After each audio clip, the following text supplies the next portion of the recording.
Funnily enough, I might have misunderstood the assignment. So I will anyways give the thing that I wrote down in my slides, which is actually more about like, how do I see Filecoin value accrual happening? And I think some of the challenges we need to work through. I want to first start this line about BTC versus ETH versus Phil. I didn't put Juan's diagram, but if people remember that from yesterday, there's like BTC and its story as a store of value thing, ETH and its story about people buy ETH to pay for gas and block space and all of that. And then Phil, the argument that he makes is like Phil should be used to pay for services. And this gets into this question of like the storage flow and how we sort of tie it to the economy.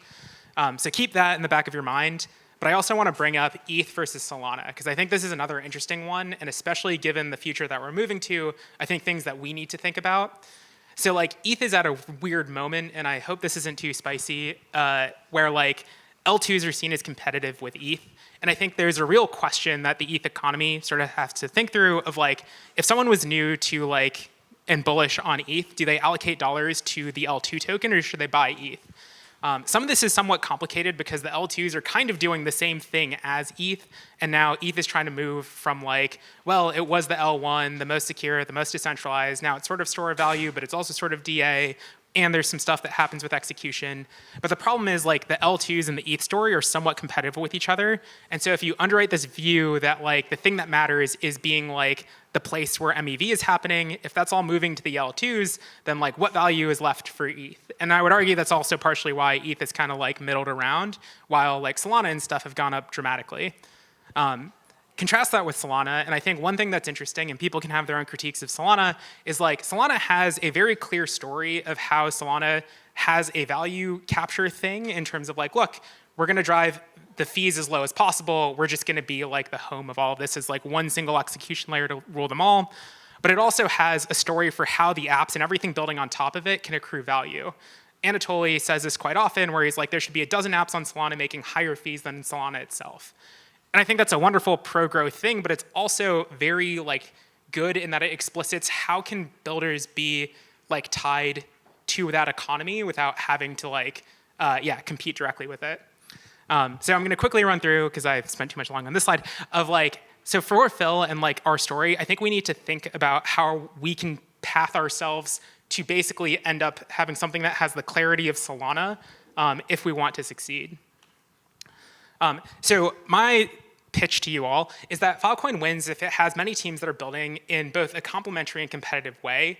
And Filecoin is sort of like this neutral layer where like teams, the marginal net new team that's building chooses intentionally to build on Filecoin. I think some of that is product, some of that's utility, but I think part of that also is us having a clear delineation of like where does value accrual happen for Filecoin versus at the subnets themselves. So my claim is that like the thing that we actually need to do is rethink Filecoin's tokenomics to say, let's separate the proof of work side and the proof of stake side. I think the thing that we should care about the most is saying like, if we're going to spend inflation, we should be allocating, aside from some portion that goes directly, and that could be all the simple minting tokens to reward the proof of work, we should be figuring out how to reward the rest of the value chain. Now that could be the teams that are building subnets, that could be teams that are like doing BD, but the thing that we need is basically like token holders to explicitly vote on who is diluting them in Phil terms, because those people are proving through their own marketing or their own on-chain activity that they're creating fiat value for Phil itself. I think like over time, if we can do this properly, the thing that we can actually do is build the flywheel to make demand flows come into the economy. You can create like real businesses that are external to just the pure hardware side. And you can also say if you're a hardware business and all you want to do is farm Phil tokens, go work on something else if right now we have too much supply and not enough demand. I think that leads into my story of subnets, and I think where we're at like a weird moment right now. Like, for subnets, I think they're critical to the future of Filecoin because they're trying to solve the demand problem for us. The problem is every subnet, if they go out to raise from VCs today, they're going to have to tell a story about how do they compete or collaborate with Filecoin. If you're a subnet and you're telling this great story that's very positive on Filecoin and how you're going to bring all this demand and solve all the problems for Filecoin, the next question the VC is going to ask is, why should I invest in you versus just buy Filecoin directly? And like, that's a fair question. And like, especially if teams want to raise at reasonable valuations, call it like 30 million or 50 million or 100 million, they need to tell a story that justifies a $5 billion outcome, a $10 billion outcome. And largely that's going to end up meaning that they're going to have to compete with Filecoin. That is bad if we have a dynamic where subnets are inherently in competition with Filecoin itself. And so we need to think through this answer, and I think it's like better for us to address it today than like wait for like a few years when it becomes problematic and just figure out, so how can everyone eat together?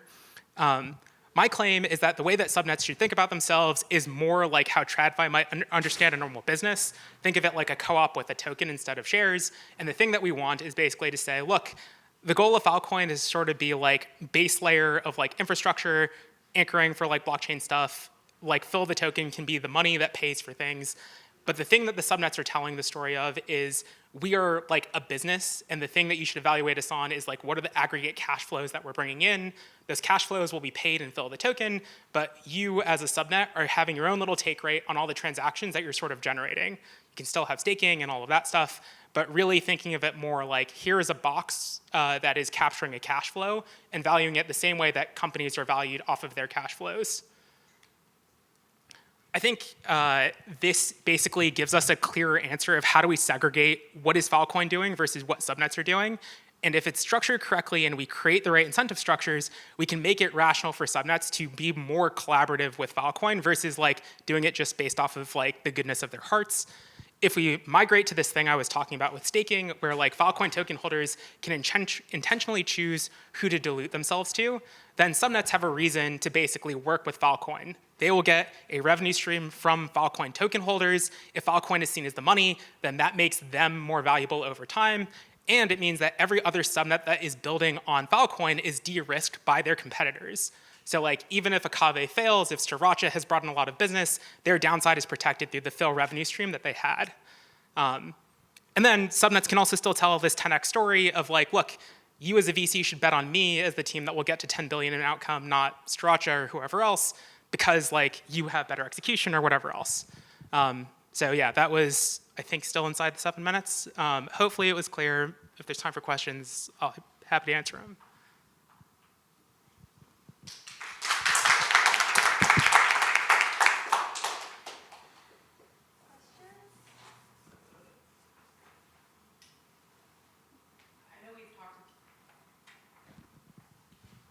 Testing. I know we've talked about this idea of token holders staking against subnets. What is the metric by which those token holders are choosing to share some of their yield? Or like, what's the metric by which those networks then earn some sort of fill multiple? Because we have to value them by some value that they are bringing to L1 in order for L1 block rewards, which is the inflation of Filecoin, to flow into those networks. We could, the simplest thing and the thing that I think is most concrete is valuing them based on consumption of fill on L1, so that it's very concrete. Like, great, you get a percentage of the fill that you are bringing as like revenue into the L1 network. But is there some other metric or some other system that we can borrow from that does this in a way that is not gameable and leaching value out of the Filecoin L1 economy? So I've thought about this a little bit, and I'm sure this is oversimplifying because I'm not an engineer, so everyone can tell me this is a bad idea. The way I've been thinking about this is, imagine if we changed how baseline minting works. So instead of being tied to RBP, it's tied to some sort of curve for QAP. And then the next thing that we do is we say, I called them stake units, but just think of it as like one sector. Any service can define however many stake units it wants to have allocated to it, and each stake unit is just one sector's worth of fill that's being locked. So like RBP today counts as one stake unit. QAP is just a different type of service that's at 10 stake units. You could define an arbitrary service that has however many that you want. Now, in that service, people can say, how do I want to split the revenue flows? So like, you as Sriracha could say, we're gonna have a 10% fee, and a Kave could say, I'm gonna have a 2% fee. Like, Sriracha might be able to pull it off if they can convince enough token holders, but I think it's actually just about like, the onus is now on Sriracha and a Kave to market to fill token holders why they should be staking with their service. and justify the fee. And maybe that means like you're going to offer some sort of airdrop, or you're going to like give the token, like the Sriracha tokens or whatever, to those people. I think that creates a nice other positive effect of everyone has to market super hard. So like you as Sriracha are now trying to like find this wide distributed base of Phil token holders to come support your project. So that means you have to be much more active on social media, explain why Filecoin is really important, yada, yada. So these L2s are running validator nodes of some sort on L1, whereby if you stake with those validators, then based on how much stake you're getting some multiplier that's maybe the same and or different from staking with a storage provider, which you can do with Glyph or other things right now. And you're going to get, like, these validator nodes are going to get a fraction of block rewards, even though they're not actually providing any storage to the network, but they're maybe playing a consensus validatory style role, and we only allow layer 2s that are values aligned and providing value to the Filecoin economy in some way to become these validators. I'm just so that I can't become a validator and just put all the rewards back in my pocket and bring zero value into the Filecoin economy. Well, so I think like, and this is where like how we want to tune whatever that curve sort of matters. But to me, a lot of this comes down to just being like, if you're a Filecoin token holder, why would I stake with someone who's not proving to me that it's like a valuable, like, I actually think the token holders need to play a much more active role in like. Yeah, but okay, let's say I'm a token holder. I create my own validator node that is not a storage provider, so it's not doing the work that a storage provider node is doing in the network. I stake with myself. I then don't have to pay for any of the storage provider OpEx or overhead or value that it's providing to the network with capacity, like participating in consensus, all the other ways that storage providers provide value to the Filecoin economy. So I can now cut out that overhead, so it's completely rational for, say, someone, instead of storing with Glyph and providing that capital to storage providers, to instead create their own validator node and store with themselves, or stake with themselves, and not incur any of that overhead, even though that overhead is aiming to create a value moat for Filecoin in the long term. It's a great way to try and get as much yield as you can without benefiting the network. I think this is also why it's important. Like, if we do this thing with baseline minting, simple minting has to stay just for the storage providers and like the hardware. So like, I think we still need incentives for the hardware. I think the main point I'm making is like, actually right now what we need is a larger set of the Filecoin economy, like token supply, to be allocatable to other parts of the value chain. I think it is entirely possible people will try to like game the system and stake with themselves. But like, I also think people are trying to do that by gaming Phil Plus, and that's also really hard to stop. So like, I think net for the ecosystem, what would be better is if someone is gaming the system, like, okay, cool, buy a bunch of Phil, lock it for some period of time, take it off the market if that's what you're gonna do, but now you're not at least also incurring a bunch of OpEx and not ever planning on taking, like, you're not adding a bunch of sell pressure by like, basically adding all of this hardware that you're never gonna take a paid deal for. I think there is like many layers in this conversation. And one is, let's come up with a way to reallocate the block reward to more services or more utilities to the network. It could even be, now the second question is, if we could do this this is a conversation that I think I had at least with 4 different people, which is if you could stake to a group and whether or not they provide validations. It's like you literally stake your tokens to a group and you get some stake reward proportionally to the amount of tokens that you're locking, but you can elect to locking with a particular group. I think I don't know if these ideas make sense, but there is a general sense that it would be good to try to create a new income stream that is based on stake reward for teams, even for free lots in a way. If we could say we are a validator node that we provide validation to the network and we have imagine if there is a new thing beyond pledge that is called stake. There is 10% of the block reward and is and anyone can become a validator, and teams would say, hey, we are a validator, give us some stake. And of course, like Jonathan was saying, the token holders would give this money either to those that give them the best yield, or to the teams that will eventually increase the overall value of their token. So what I'm trying to say is, in many ecosystems, when you go stake, do you go stake with a random team that you don't know, or do you stake with the builders team? In Solana, it's most people stake with the influencers. It's not a builders team, but in Atom there is a few builders team that the people have stake on. My general take with all of this topic, all of these ideas of let's reuse the block reward for things that are useful, I agree. Let's use it in a permissionless way. I think it's very scary, because what has happened in Ethereum is really the opposite of this.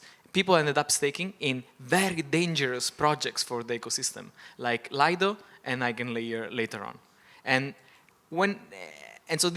these projects are not giving back to the ecosystem beyond, of course, providing the service that they're planning to provide. And they're even somehow centralized, because at the very end, the rational thing to do is to increase your yield. If teams can show you that they not only give you the yield, but they increase the overall value of the network, being the token go up, or better deals, or better services, I think this is yet to be proven. And I know we have to move to the next one. I think this is like an area where we should think about things like duration and some of these other ideas as ways of like figuring out the structure. But I'm glad there's some directional interest in these topics. Thank you, JV. Yeah, so this is a combination of lots of ideas that we've been talking about with different groups and different depths. So I'm just trying to synthesize of like what kind of experiments we can run, what kind of improvement that we can make to Filecoin, so that like hopefully it's like a synthesized solution that solve a lot of the problem that we see are our biggest ones. So I think there are a few goals that I want to hit with what I'm thinking of. One is like, we've been talking about SLA and PMF. I think really it's about enabling the storage on Filecoin to be usable, and also allow for other value-added services to emerge. And then I think there's always been these repeated talks about simplifying the roles and business models of different parties, and then like putting the protocol itself at the center of the value flow, right? Because right now I think when we first designed it, it's a lot about P2P. You make the deal with the miner directly, but a lot of time people do want to say, hey, take my data, take my money, and then like give it back to me when I want it, right? And then I think we've also been working with lots of DPM projects. I think everybody has supply. Demand is always a hot one, right? So can we directly incentivize demand generation, business development, acquiring more paying customer? Fuel Plus, to some extent, was trying one attempt to do that, but then like 4 years in, maybe we say, oh, are there other ways that we can like do that better, right? And then one of other requirement is I want fast experimentation and fast time to market. I think whatever I'm proposing, at least on the first order, can be an experiment purely just be on the FEVM. You can replicate, one of the key observation was Filecoin today is 5 exabyte of raw storage, right? Like, but we mint about 90,000 Filecoin a day. If let's say my hypothesis is the demand for using it is maybe only 50 petabyte, that's like 1% of the network today. I can technically replicate a lot of the similar dynamics as if you're mining on Filecoin as an experiment using 1% of the daily minting. So that's like 900 Filecoin a day or 1,000 Filecoin a day. If you run an experiment for like 3 months, that's less than 100K fuel as an incentive pot to simulate this experiment. So some features in my design, I think there are mostly 3 components. The first part is really matching this storage supply and demand with smart contract, right? So we talk about SLA tiers. We can have this different kind of supply tiers that sits on top of the current raw storage, right? Like can be defined by USD per month per tip, time to first buy, how much the number of free retrieval you get to do per year, your location, and so on. So all the SP can opt into providing for each of the SLA class. And then the protocol will charge a USD, a fiat denominated fee across each SLA. And then like user pay the protocol to use different SLAs, right? And the protocol will basically use the fiat fee, buys back the token. We haven't figured out a lot of the details yet. Maybe you burn 50% of it. Since the protocol take care of the supply for you, guarantee that this thing will work. Y% goes to the agent, which I'll talk about, and then Z% goes to the SP. And then we can dynamically adjust the protocol rewards based on the utilization and the demand of the different SLA class, right? Because as a protocol, all the demand comes to me first, right? All the user come to me, and then I triangulate and appoint the different SP within the SLA class to serve the request. I do know how much demand that each SLA class is generating. So we talk about putting deals on chain and so on, right? And I also know because SP needs to opt into an SLA class in the first place. So I know how much supply there is in each SLA class as well, right? Like I don't need to over-incentivize an SLA if there's lots of supply and no demand. I can motivate more SP to provide for a particular SLA if there's lots of demand, right? And then lastly, the last component is I think each user can register a smart contract address as its agent. So a percentage of all the user payment from this user will go to the agent, right? This agent is smart contract, so like all the L2 building on Filecoin can register itself as the agent for all its users. We talk about storage DAO a lot, but what's the business model of a storage DAO? The DAO itself can be a smart contract, and people can create many other layers of incentive and rules and games through the agent contract. It's also, we're just thinking about this. It would be interesting if the agent also get to earn some block reward as well, but like that creates some other unintended dynamics too. But that's a point of consideration. So I have some diagrams to illustrate each of the three components. So like the smart contract, so like you have these different SLA classes. Maybe people can propose different SLA classes, and there's a way for the protocol to like create this evolution of SLA. If the SLA classes that generate the most demand, they may emerge on top. Those that are not being utilized, they might just get killed by the protocol. So the miner actor can opt into the different SLA classes, and then the user come in straight to the smart contract, say, hey, here's my money, here's my data, I'm willing to pay this like protocol level fee. And also, good news is if you're building an app, right, sometimes you say, oh, user don't really just pay for SLA, they pay for an experience, right? Let's say my protocol ongoing fee is, let's say, $500 per month per tip.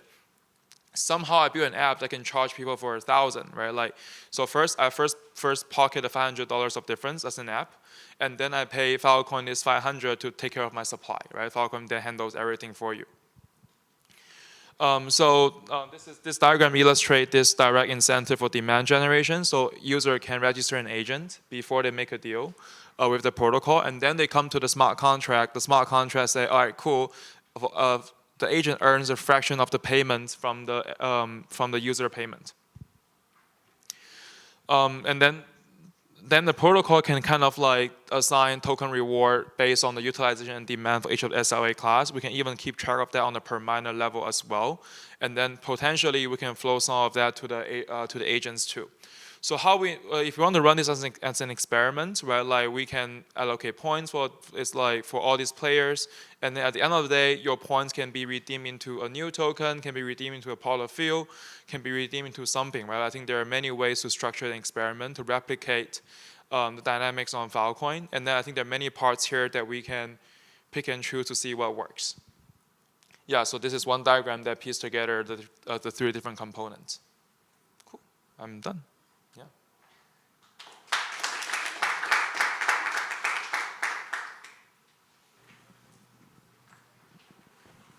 I missed one part, which is first great set of ideas. This is like it's like a great picture to see all together. I missed the event, and it's great to hear this presentation straight from you. The SLA classes, are these going to be user defined or network defined? And if they are user defined, are they going to be voted to get rewarded?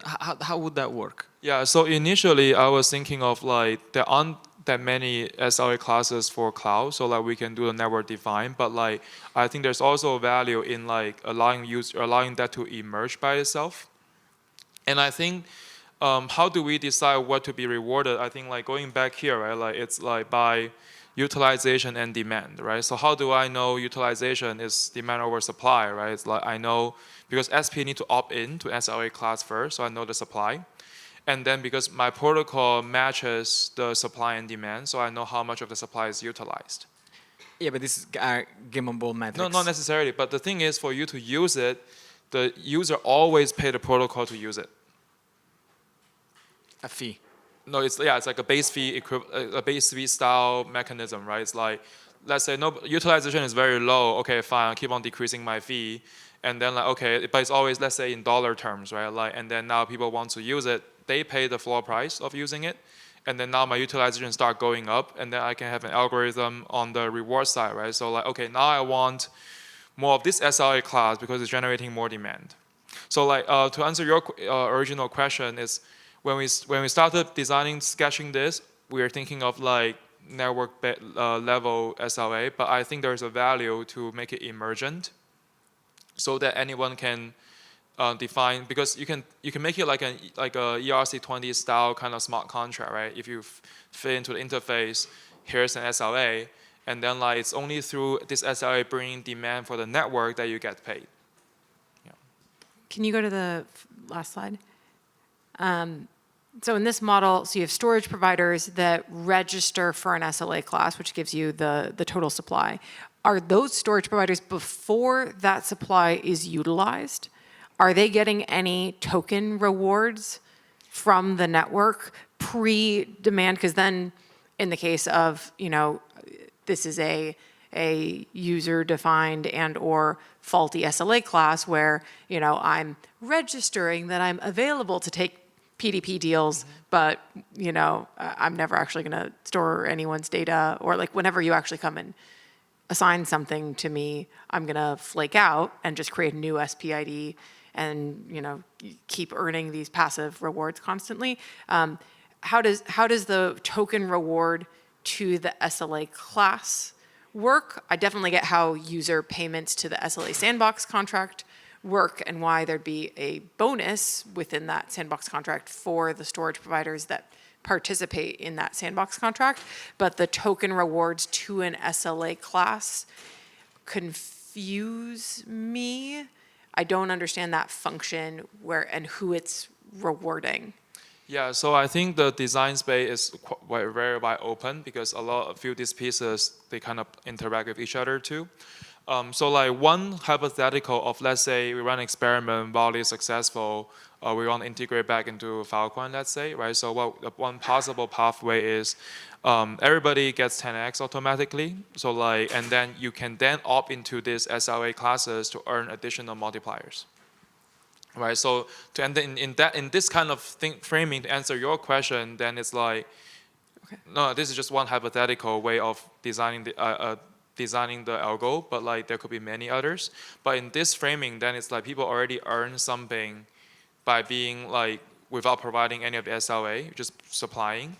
But then they could earn more or less. But my multiplier doesn't have to be like a net positive. It could be like less than 1, right? It doesn't have to be like more than 1. So I think there are many ways. I could join an SLA class and I could earn less than if I wasn't participating in that SLA class. And if I participate in 0 SLA classes, I earn. So I'm not participating in POREP or PDP or any of the storage functions of Filecoin, but I'm doing something that the network is rewarding anyway, even outside of these SLA classes? So like at the minimum, you have to do POREP, right? Let's say we establish that. You always have to do POREP, right? But I think, and then like even just doing POREP, that in essence is also an SLA, right? I'm just doing POREP, right? But then you can then say, initially everybody start with the same, right? But then it's based on, then you can opt into additional SLA on top of the POREP SLA. But then I think we structure it in such a way that, again, we didn't go into how exactly the algorithm works because there's lots of requirements to collect, right? But hypothetically, I can also say, oh, this thing somehow nobody's really using it. We're gonna reduce the multiplier to be less than 1. Right? That gives us the lever to pull all this or design this algorithm, so that like you can pull all this lever to incentivize the system. Yeah. Because for example, even if you run an experiment, let's say for 3 months. Just now I did my quick math, right? Let's say my projected demand is maybe 50 petabyte. But then for the first 1 month of this experiment, maybe I don't even have 5 petabyte, right? So, but then we said 1K field per day should be enough to sustain this like 50 petabyte of network of demand. in a similar dynamics to Filecoin mainnet today. But let's say if I don't really get 50 pip per day, 50 pip demand in the first few months, I can withhold the minting too. I don't have to mint. Right. That's what I meant by like the design space can be wide open on like the rewards part.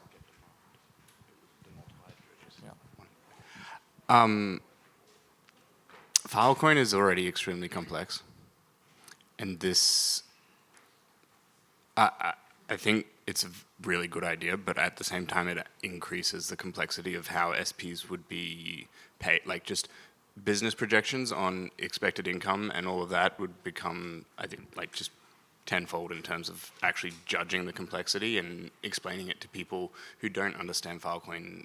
Then also becomes really difficult.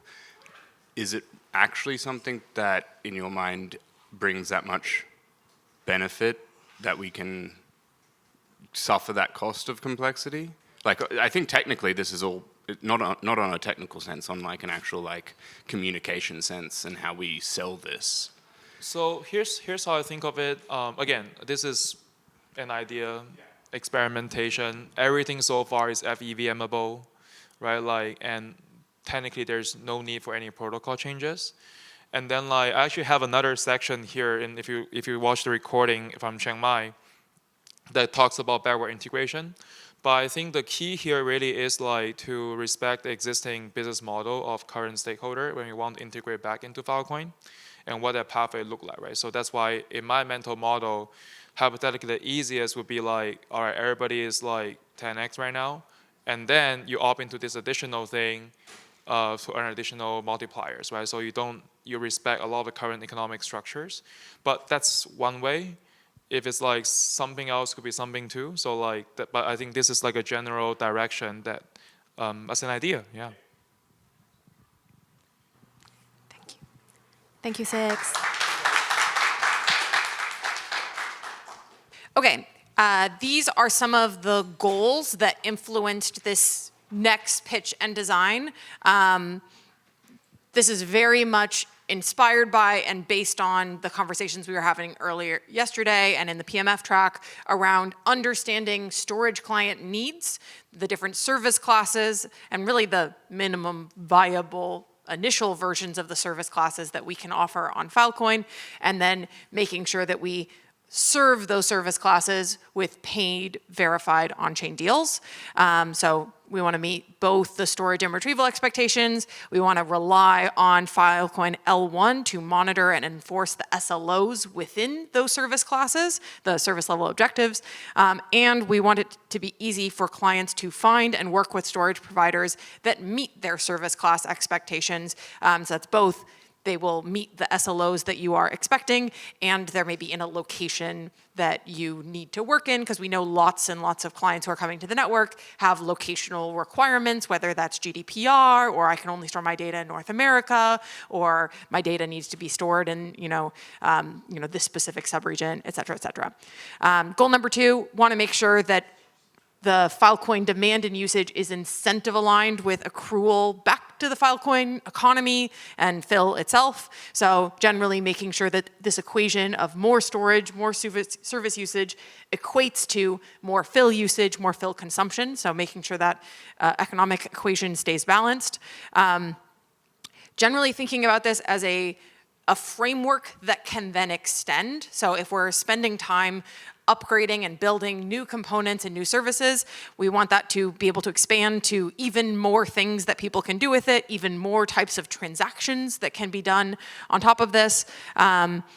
Ideally, this is, we start with the minimum MVP service classes, and then we can get even more over time, or even more types of things that aren't even, storage included in that. And Nicola is going to come up after I finish this and talk more about enabling things like AMMs, which I think is kind of similar to what ZX was just presenting, where there's this SLA sandbox contract that is intermediating and choosing which storage providers to work with for a specific client's data that comes to the network. Automatic market maker, makes the deal in the storage provider market directly, having things like storage DeFi, where you can get all sorts of cool derivatives around storage and financialized service class tokens and all sorts of funky financial stuff that would be really interesting, exciting, create all sorts of cool transactions that might be possible. And then very importantly, that this is something that we can upgrade to incrementally. I think ZX's approach here of like, hey, let's create a prototype, let's run an experiment, let's see how it does, and then let's try and merge it back into Filecoin, or Filecoin L1 incentives, has some benefits. It also has some risks, I think, because it's this like very risky one fell swoop, try to switch over everything to a different system. This approach is trying to be a whole set of things that we can incrementally ship new modules, new components, new changes, and hopefully they are incrementally valuable, they are incrementally usable, and that they incrementally provide more and more value to Filecoin and the Filecoin economy. And so each step is rational. Probably my last step is maybe the most contentious, which involves changing incentives, and that's the one that we as a network would need to really get behind and make sure that the demonstrated value all the way along the road means that that's valuable. So yeah, we want to create service primitives and SLIs that are on chain. We want to create markets that will monitor and enforce the objectives related to those SLIs, and then we want to direct our network incentives and the block rewards and value that we are pushing out into this network to actually go to the value that's being created, storage providers serving client SLOs. Also, a general goal within this is try and make it as minimal as possible to reach that PMF L1 service offering. Okay, so these are the different components, generally in order from start to beginning. So first things first, bring new services and SLIs onto L1. We just got Spark RSR on L1. Let's get PDP on L1. Maybe in the future we'll have more Spark things like Spark time to first byte. Maybe we need a private version of that for data that has an ACL associated with it. Cool. First things first, SLIs on L1 being measured. Step 2, create a very small, simple registry where we can register things like SP, KYC, and location registry. I am way off time. So this is really just trying to make sure that you can get a sense on-chain of where a SP is, but that's coming from a certificate off-chain. Then we need to create a new deal type that allows when clients make a deal with the network, they can specify what SLOs they're expecting. So they choose a service class, they choose a location, and ideally they also price their deals in USD-FC so that we can have a fill-back stablecoin, because that's something both storage providers and clients want. If we're spending time making a new deal v3 struct, let's make sure that it includes all of these things. And that way we can monitor this type of deal, which is the next thing, FWS market. This will be a future replacement to F05 that we can start out with as a smart contract, which will escrow deal payments and enforce these service class SLOs. Generally designed as an off-chain monitor that is checking those service classes and then submitting a proof to the market, which can then slash just to minimize costs and on-chain things. Fees that are associated with each service and with the market itself, which will accrue value to Filecoin for the more storage and the more activity and the more usage of these services that are happening. And last but not least, upgrading network incentive structures to reward storage providers depending on their service class. This is the thing I was mentioning in JV's presentation. I think idea number 2 is less gameable, where that incentive structure is based on the value that is being accrued by Filecoin L1 based on the service class. So based on how much clients are paying, based on the volume of data that is onboarding and the fees generated by that volume of data onboarding, we figure out what the service class multiplier should be on a per byte basis for data that is onboarding. The other idea is you try to measure it by cost of actually serving that data. The downside with that is we have the current problem where it is, and many SPs actually say it is even more than 10x more costly to serve a hot storage deal that is with a Phil Plus customer who's demanding, bandwidth requests and lots of other important services, but you have a whole ton of people who are trying to game that metric and get 10x rewards without incurring 10x of the cost. And so this, unfortunately, you'll get people who are trying to cut out costs of doing this without actually providing that value to Filecoin. Okay, trying to make it incremental. A lot of these can be done as FEVM contracts or FRCs, only in the future transitioning from user space to built-in actor space once they're demonstrated to be valuable. Number 6 is the only thing that requires a FIP initially. Okay, walking through each part. Client can make a deal directly, they can go through an on-ramp, they can go through an AMM, like the client sandbox thing that ZX was just presenting. There's an option also for clients to do KYC and terms of service so that they're accepting responsibility for their data. Deal struct includes things like service class and location, which then hit these network supported service classes and your little very simple SP KYC and location registry. All of these have little fill fees associated with them. We get our FWS market, which is an upgrade on F05, but hopefully simpler. It supports USDFC payments, monitors with this little SLO slasher, and make sure that whatever service class is in the deal, the SLIs being reported on chain match those service level expectations. If we ever slash the location of that SP, and it's like, you said you were in Pennsylvania, and we, audit checked you, and never mind, you're not in Pennsylvania, deal slashed, funds returned to client, et cetera, And then the FWS market is, negotiating that deal with the SP, or not negotiating, but that's where the register of that deal with the SP. Deals happen the same way that they do today in F05 in this model. This is step 6, which is adjusting the service class multiplier rewards based on the service class that is being taken by the storage provider, and the checks that are happening to that storage provider's data are different depending on the service class that they're being expected to do. If I'm doing a hot storage class, I'm doing fast, hot TTFB of my Spark retrieval requests. I'm storing a hot PDP copy, and I'm also doing POREP. If I'm doing an archival deal, maybe I don't have any TTFB, maybe my Spark checker is only going once a quarter, maybe I have 24 hours to respond to that occasional Spark check. It's lower cost, it allows me to offer a much lower cost of service and a lower price to my clients who are storing this data, but I get also maybe less subsidy from the Filecoin network because I'm incurring less costs. So that was my initial proposal. If we did this via how much payment is going to the Filecoin network based on the client demand and the client pricing, that's a different model, and I have not modeled out exactly what that would look like. Anyways, that's my ultimate design of things. I would love to take questions.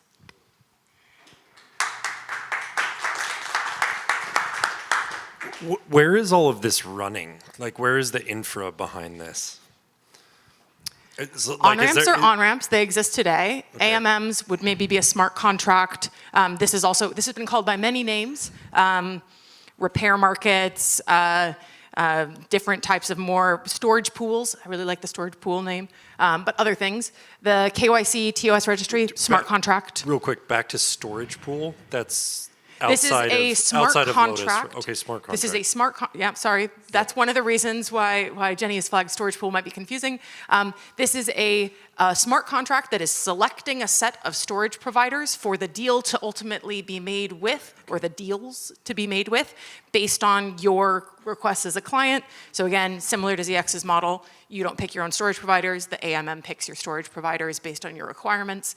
Some people will like that. Some people will want to be making their own decision. This deal is an FRC, so it's a model of what's on chain. We're on deal V2. We have already upgraded this once, and we've added more stuff to it. I think this is I think this should be eventually some sort of built-in actor that you can select from that defines these service classes that are offered by Filecoin L1. So these the blue box of like which service classes are offered, and those are configurations of services that exist on Filecoin. POREP is POREP, same, it's a built-in actor, it exists today. PDP is gonna be a FEVM smart contract initially. Spark RSR is also a smart contract. The monitor, this is like kind of like the window post disputer structure today. So it's an off-chain piece of software that is monitoring the chain and making sure that matches the data that's being put on chain in that. And if they don't match, it sends a proof to the storage market, and the storage market slashes the deal. This is also initially a smart contract, but I think we would use the smart contract nature to iterate fast prototype things, and then it would become a replacement for F05, because people don't really love F05 very much, and this would be a better version and a replacement for it. That's also a smart contract. I think we can totally upgrade it over time. This, by the way, is not doing a proof of location in the canonical Web3 sense. This is just a registry of Web2 certificates that demonstrate that your storage provider is at XYZ region and is maybe gonna, you have to renew these on some time frame in order for them to be valid or something. Anyways, that's where things are. This is all on chain. That's, equivalent to multipliers. Schedule the heads. Arsh, Nicole, Raul, Step.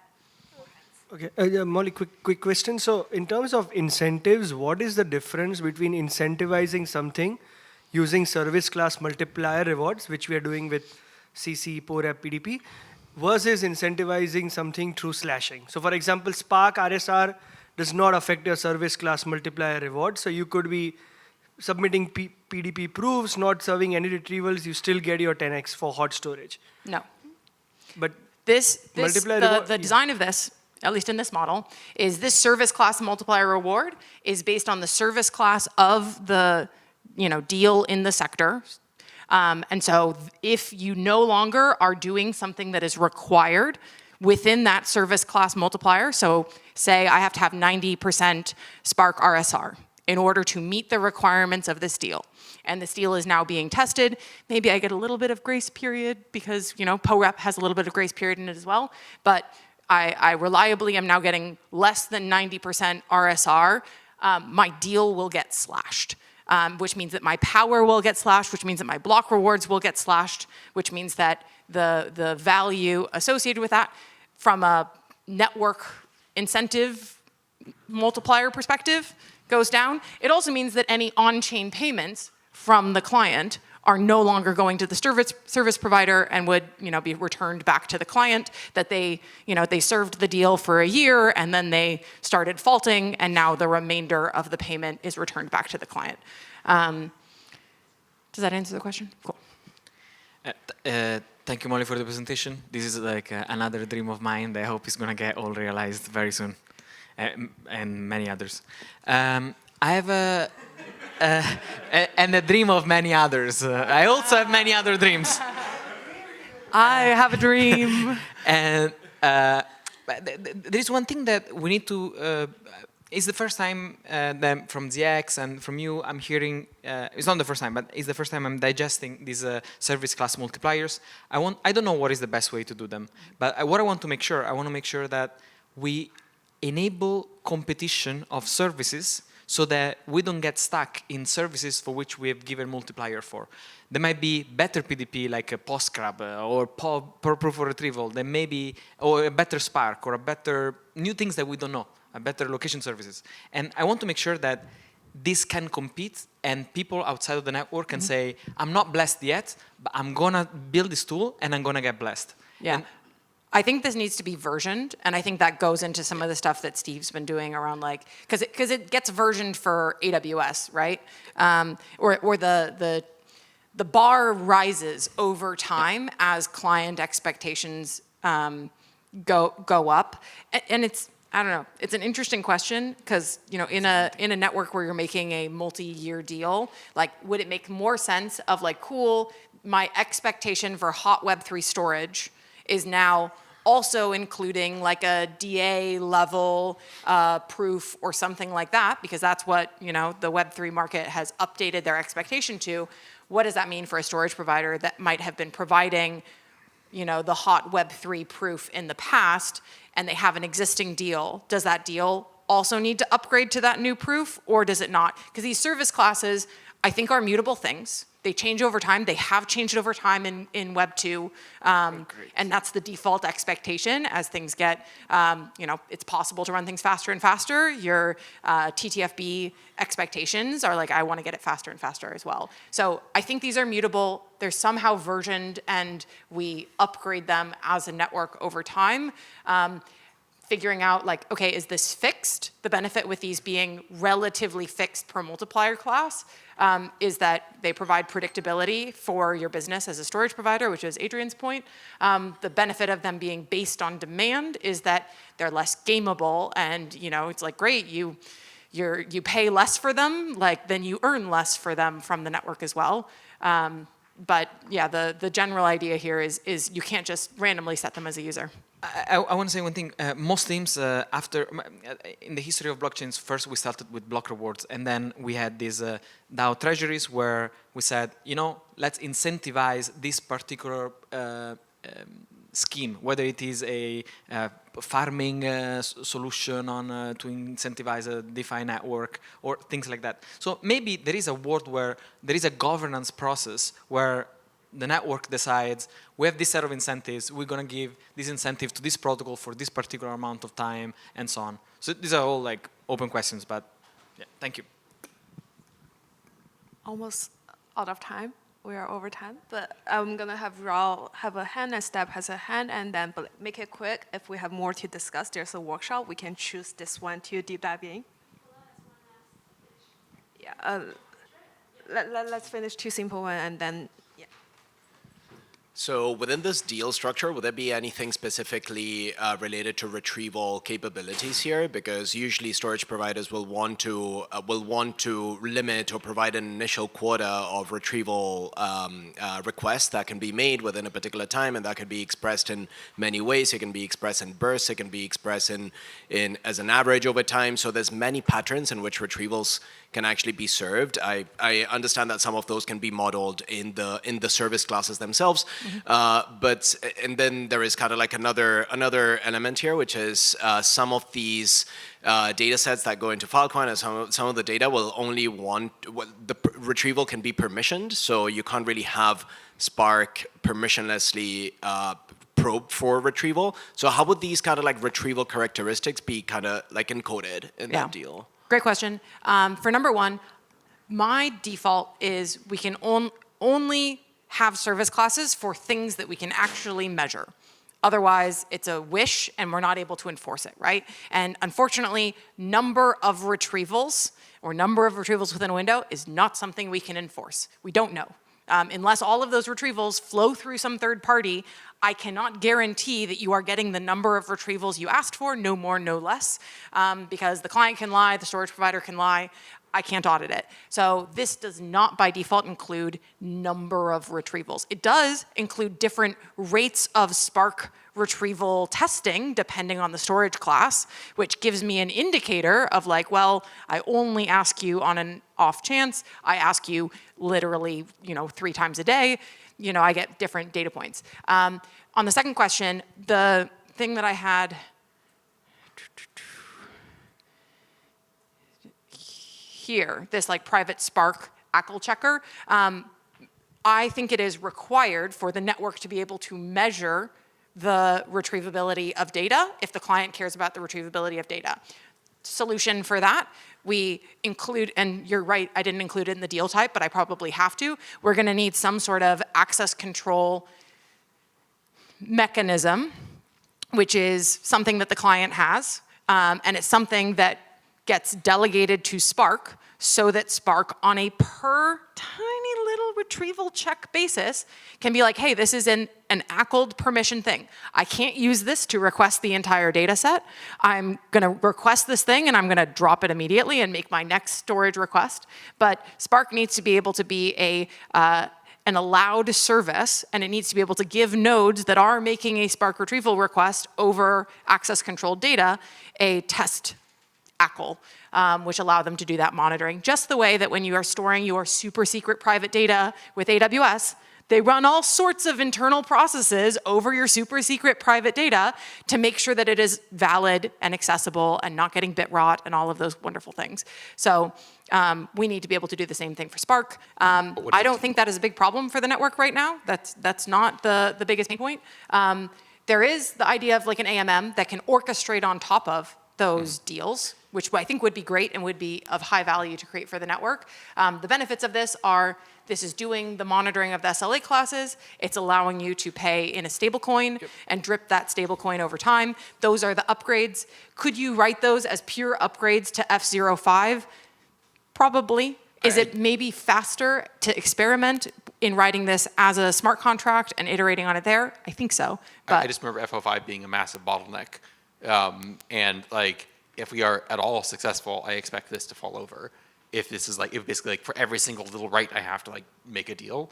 It just like, for every single little write, I have to make a deal. yeah, like so like basically like, my point is like there's a big component here that's missing in terms of like packing to get data together into bigger blobs. This I think is an important component, and honestly like if we had that component, FL5 is not great, but it would actually give you a lot of what you needed. Yes, we do need the service level and all the other stuff, like all the SLAs, but that, like, I don't know. I guess my point here is like maybe it's not a new mark. Like, I'm not entirely sure it's solving the right problem. I guess the smallest answer, I think, is I'm not trying to solve that problem yet. Okay. I think that is a valuable problem to solve. I'm saying do that in the purple boxes. Don't do that in the blue box, because I'm just trying to minimize, like, I will candidly admit that I have pitched way crazier ideas for V2s of Filecoin and iterations upon Filecoin and upgrade paths, and this is not the crazy one. This is the one that I think is actually implementable and achievable within a year by the people in this ecosystem now. So this basically replace FL5 with something better. Yes. Yeah, makes a lot of sense. Okay. And I'd love it. Something that's been pitched as well is like, and if someone wants to work on this and add this to this pitch, that'd be awesome. But like, this is literally do the same, like the lightest weight, like Magmo version of your dripping your, fill to your users based on the learnings that we have, but not trying to do anything new and fancy. You could also try and split this into two payments where you have one that's like an initiation of the deal, and then the other one that is the ongoing cost, which might then allow that ongoing cost doesn't need to be escrowed within this system. It comes from some client wallet in real time, and the deal automatically gets splashed if the client wallet runs out. I don't know. That's a proposal for people who don't want to pay for 2 years of deal upfront. Sorry, I'm way over time. I'll let Nico take over and present next.